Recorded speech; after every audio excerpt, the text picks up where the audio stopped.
Setiap kata membawa dingin misteri di tengkuk, tapi juga hangat yang perlahan meremas dada.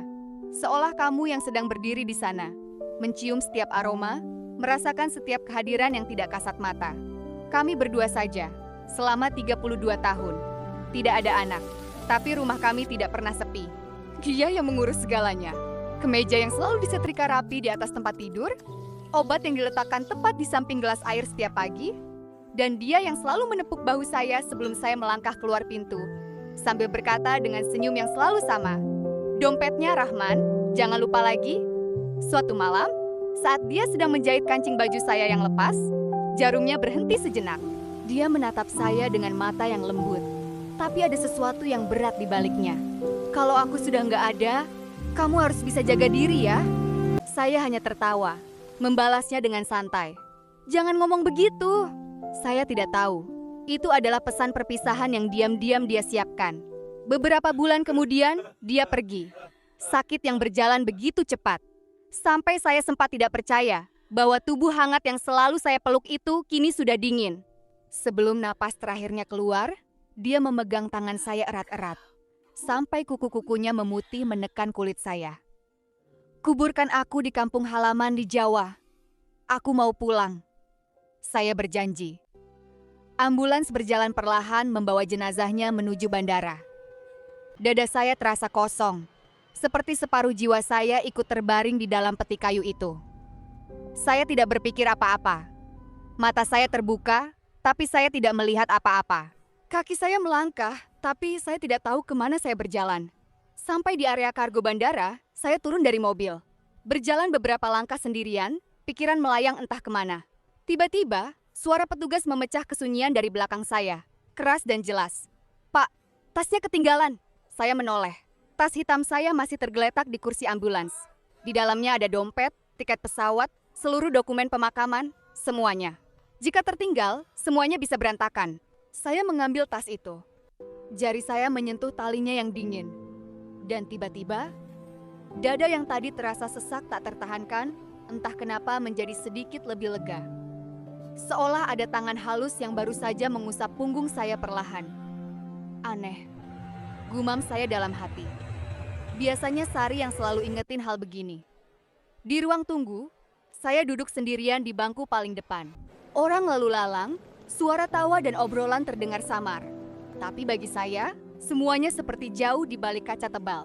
Saya hanya memandangi ubin lantai yang dingin, sampai tiba-tiba tercium aroma melati yang sangat harum. Saya mendongak sekaligus, menoleh kanan, menoleh kiri. Tidak ada bunga di dekat saya. Tidak ada wanita yang lewat memakai parfum. Orang di sebelah saya bahkan sedang membuka bungkus gorengan yang baunya berminyak. Tapi aroma melati itu makin kuat, makin dekat, sampai menguar di rongga hidung saya, sampai mata saya perih menahan air mata. Itu minyak rambutnya, yang dia pakai setiap pagi selama 32 tahun. Aroma yang saya cium setiap kali dia memeluk saya dari belakang saat saya sedang minum kopi. Saya memejamkan mata erat-erat. Air mata jatuh tanpa suara, membasahi pipi saya. Saat membuka mata, pandangan saya tertuju secara tidak sengaja ke bangku paling belakang ruang tunggu.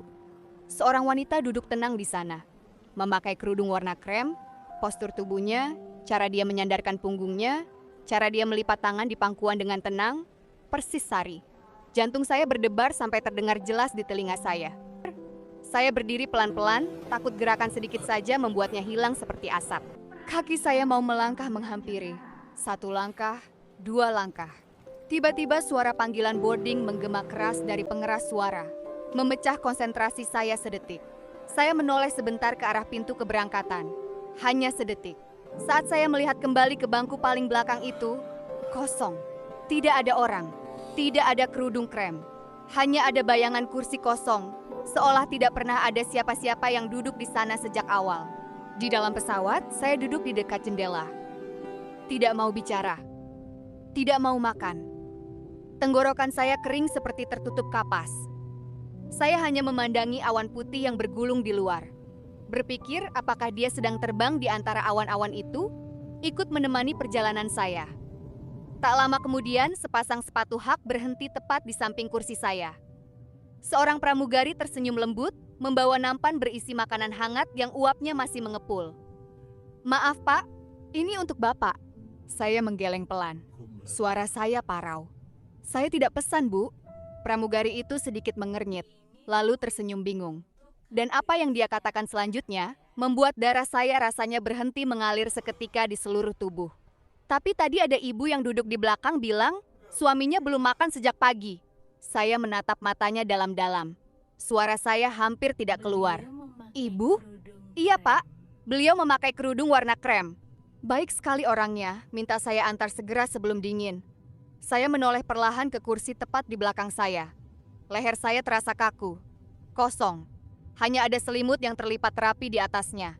Tidak ada sesak napas, tidak ada sisa parfum, tidak ada tanda-tanda bahwa seseorang baru saja duduk di sana.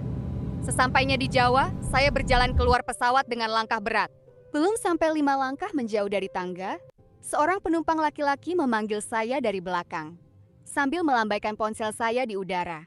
Pak, HP-nya ketinggalan di kursi. Saya menerima ponsel itu. Tubuh saya gemetar hebat. Sari juga selalu melakukan ini. Batin saya berteriak pelan. Setiap kali saya bangun dari kursi, dia pasti menepuk bahu saya. Dengan suara yang sama persis. HP-nya Rahman, lagi. Perjalanan dilanjutkan dengan mobil jenazah menuju kampung halamannya. Jalanan pedesaan sepi, hanya suara mesin dan jangkrik yang bersahutan di semak-semak. Tiba-tiba mobil berhenti mendadak, membuat badan saya tersentak ke depan. Sopir turun, menghela napas panjang. Ban bocor, Pak. Hujan tadi bikin jalan banyak paku. Saya hanya diam bersandar di kursi. Sudah terlalu lelah untuk marah. Sudah terlalu lelah untuk apapun. Saya berpikir, mungkin ini memang jalannya. Semuanya harus berantakan sekarang, karena dia sudah tidak ada lagi yang mengatur. Namun belum sampai 5 menit berlalu, suara mesin motor terdengar mendekat dari kejauhan. Seorang pria dengan baju kotor-kotoran oli lewat, membawa peralatan lengkap di belakang motornya. Dia berhenti tepat di samping mobil kami, tanpa ditanya, tanpa disapa.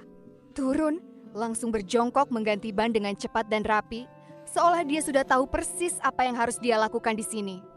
Saat selesai, saya mengeluarkan uang dari dompet. Ingin membayar mahal, seberapapun yang dia minta. Tapi montir itu menolak dengan telapak tangannya sambil menyeka keringat di dahi. Sudah ada yang bayar, Pak. Dahi saya berkerut. Siapa? Dia menunjuk ke arah jalan lurus panjang di depan kami, yang ujungnya hilang di balik kabut tipis sore. Tadi ada ibu minta saya segera bantu mobil ini. Katanya suaminya sedang terburu-buru mau pulang. Saya menoleh spontan ke arah yang dia tunjuk.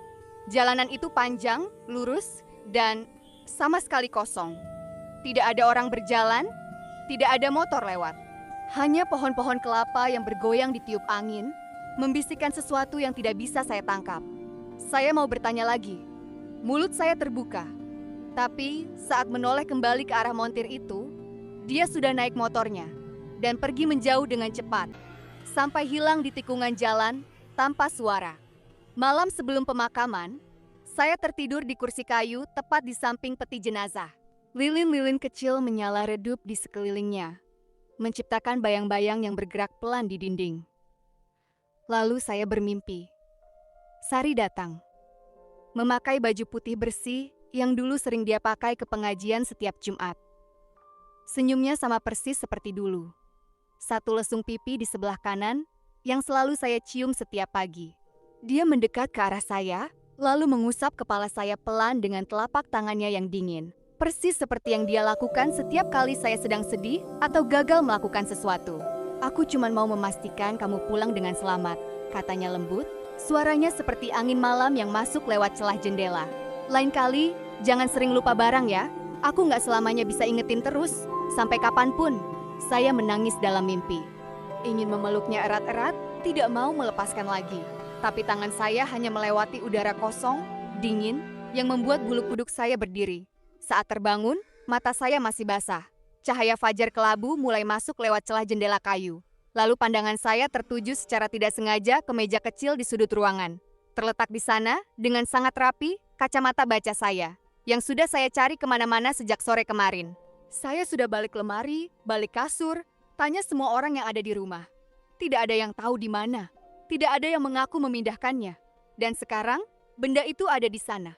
seolah baru saja diletakkan oleh seseorang yang baru saja pergi dari ruangan itu. Keesokan harinya, pemakaman berlangsung. Sejak pagi, langit mendung kelabu pekat, seolah mau hujan badai kapan saja. Orang-orang sudah memegang payung masing-masing, bersiap basah kuyup menuju pemakaman. Tapi saat tali mulai diturunkan, saat peti jenazah menyentuh dasar liang lahat dengan bunyi duk yang pelan tapi menggema di hati saya, awan mendadak pecah. Sinar matahari terang menembus tepat di atas pusara, hangat menyentuh kulit wajah saya yang basah oleh air mata. Seolah dia tersenyum dari atas sana, berkata pelan, "Akhirnya pulang." Saya menaburkan bunga melati satu persatu di atas tanah yang baru saja ditimbun. 1, 2, 3. Lalu aromanya datang lagi. Lebih harum, lebih lembut, lebih dekat dari sebelumnya, sampai seolah dia sedang berdiri tepat di samping saya. Bahunya bersentuhan dengan bahu saya. Angin berembus pelan menerpa wajah saya, membelai rambut saya. Seolah ada tangan halus yang mengusap air mata yang jatuh tanpa saya sadari. Dan di dalam hati saya, terdengar suara yang paling saya kenal di dunia ini. Bisikan pelan seperti bisikan angin di antara dedaunan. "Aku sudah pulang. Sekarang giliran kamu menjalani hidup dengan baik. Jangan khawatir, aku tidak akan pergi jauh-jauh." Sampai hari ini, saya masih orang yang sama. Masih sering lupa dompet di meja makan, masih sering bingung meletakkan kacamata di mana. Tapi setiap kali itu terjadi, selalu ada seseorang, entah siapa, yang muncul tepat pada waktunya untuk mengingatkan. Seorang petugas kebersihan, seorang ibu-ibu yang lewat, seorang anak kecil yang berlari membawa bola, seorang penjual kelapa yang sedang duduk di pinggir jalan. Saya tidak pernah tahu pasti, apakah semua ini hanya rangkaian kebetulan yang sangat aneh, yang terjadi karena alam semesta sedang baik kepada saya, atau dia memang tidak pernah benar-benar pergi.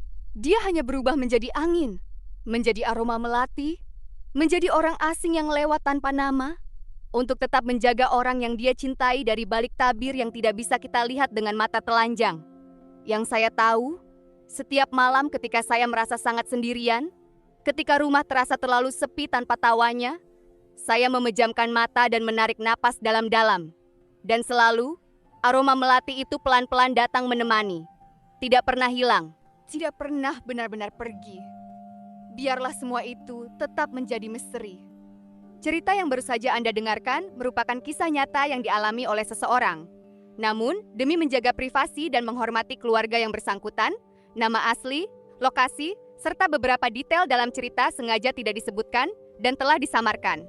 Kisah ini diceritakan kembali berdasarkan pengalaman yang disampaikan oleh orang yang mengalaminya. Beberapa bagian mungkin disusun ulang untuk kebutuhan narasi dan visualisasi video, tetapi makna utama dari kisahnya tetap dipertahankan. Apakah semua kejadian yang dialami Pak Rahman merupakan kebetulan, atau memang ada sesuatu yang tidak dapat dijelaskan? Biarlah masing-masing penonton yang menilainya. Yang pasti, kisah ini mengingatkan kita bahwa kasih sayang seseorang yang telah pergi mungkin tidak pernah benar-benar meninggalkan kita. Terima kasih sudah menyaksikan sampai akhir. Jika cerita ini menyentuh hati Anda, jangan lupa tinggalkan komentar dan bagikan kepada orang yang Anda sayangi.